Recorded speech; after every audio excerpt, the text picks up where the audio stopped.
Hello and welcome to my third vlog entry. This vlog entry will be about the Japanese tea ceremony using matcha tea.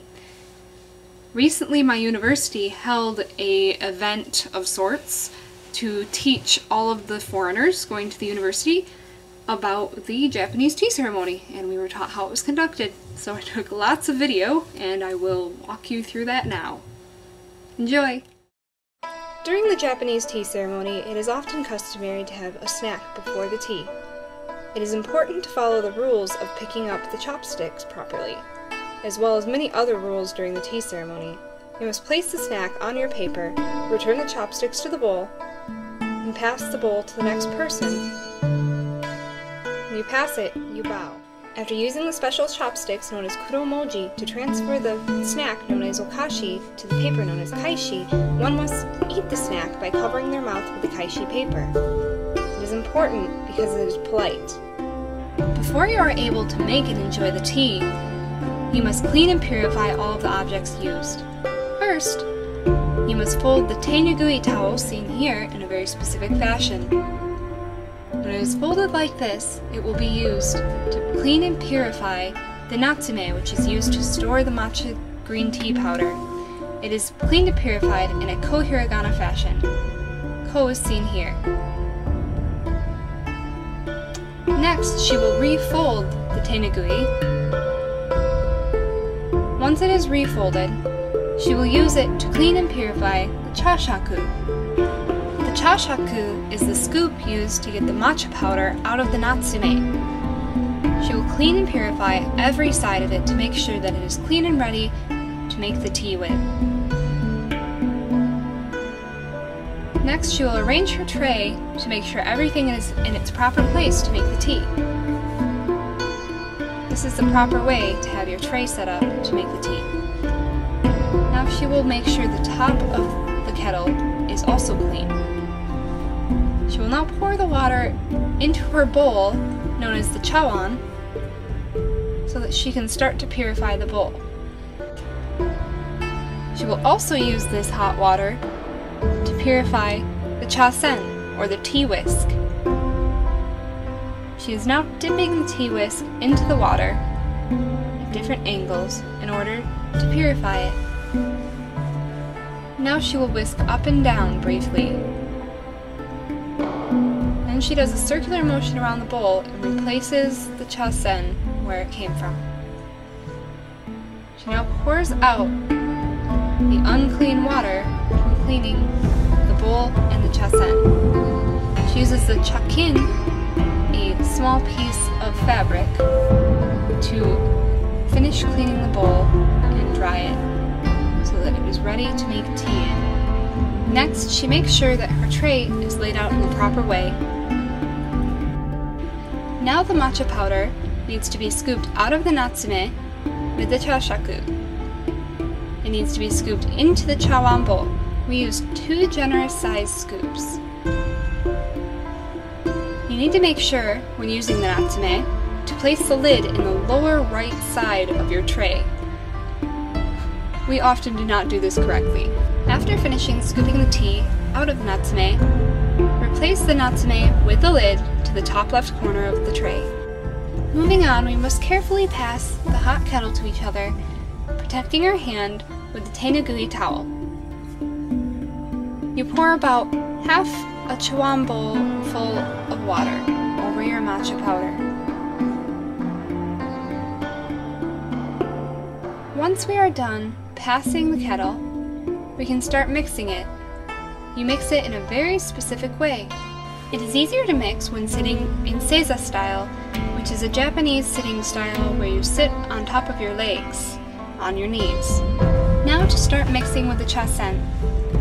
Leaning over slightly and holding your bowl with your left hand while mixing with your right hand, make an up and down motion in your bowl very quickly.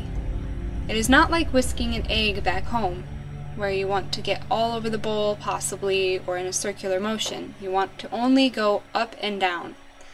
The goal is to get the matcha powder and water together to froth up in the chawan bowl. We're using the chasen tea whisk to do so. The faster it is whisked up and down, the faster it will get frothed and be done and ready for drinking. Many traditional Japanese things are involved in the Japanese tea ceremony, such as the snack that we ate at the beginning, but that is only a small part of it. Also, the wall scroll hung in the background of this shot is a traditional part of a tea ceremony. This wall scroll in particular says, "Every day is a happy day." Also, the flower arrangements in the back are a large part of tea ceremonies.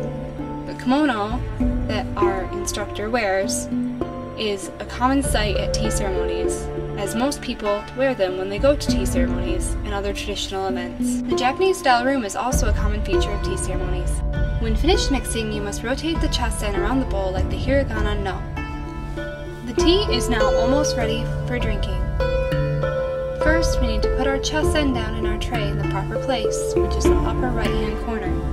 Now we grab a chawan bowl and we put it in front of us. There must be enough room between us, the chawan bowl, and the tray so that we can bow to our tea.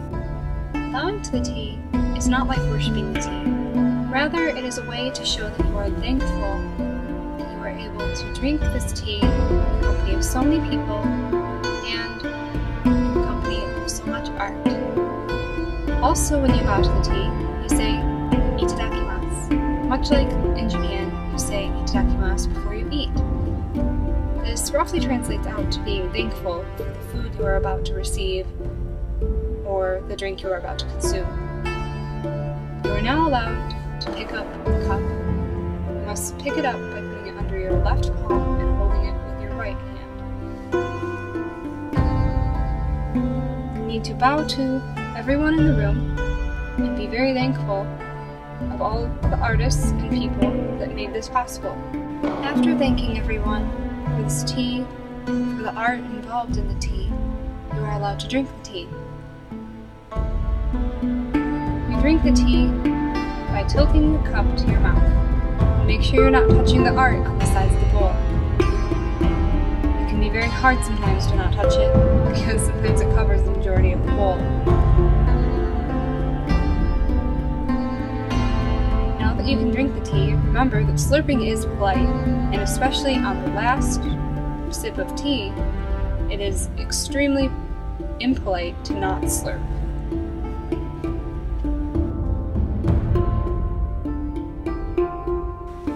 Once you are done drinking your tea and your cup is empty, you need to wipe the edge where your lips touched with your finger. This removes any residue left over from the tea that would not be easily cleaned off in a gentle way. When you have all of that on your finger, you need to wipe it on the kaishi paper. The tea ceremony is done. The host, shown in red, says "Osage Tashimasu," is able to take the bowl away. The guest bows and says "Gochisousou deshita" to show thanks towards the tea and the host. Well, that's just about everything from the tea ceremony. I know it's a little long and tedious, but it's actually kind of fun, and the tea is really good when you get around to it. The only thing left is that after the bowls are collected, the host or guests, which we as guests actually did it, but I think normally maybe the host does it, I'm not really sure to be honest, cleans the bowls and the scooper for that and the whisk type utensil. They clean all of those much in the same way of the purification process from the beginning of the video. So they make sure that everything is spotless from the matcha so that next time there's a tea ceremony, it's ready. Although they do clean and purify it before the tea ceremony also. But besides that, that's just about everything. If you have any questions or comments, feel free to leave those below or contact me on Facebook if you know me. I'm still looking for suggestions for videos, although I have an entire notebook page filled up with some, but those will run out pretty quick once I get to work. So if you'd like to send me some, then go right ahead. I hope you really enjoyed this video, and tell me what you liked about it below, and that will encourage me to make more. videos. I'll see you next time. Bye!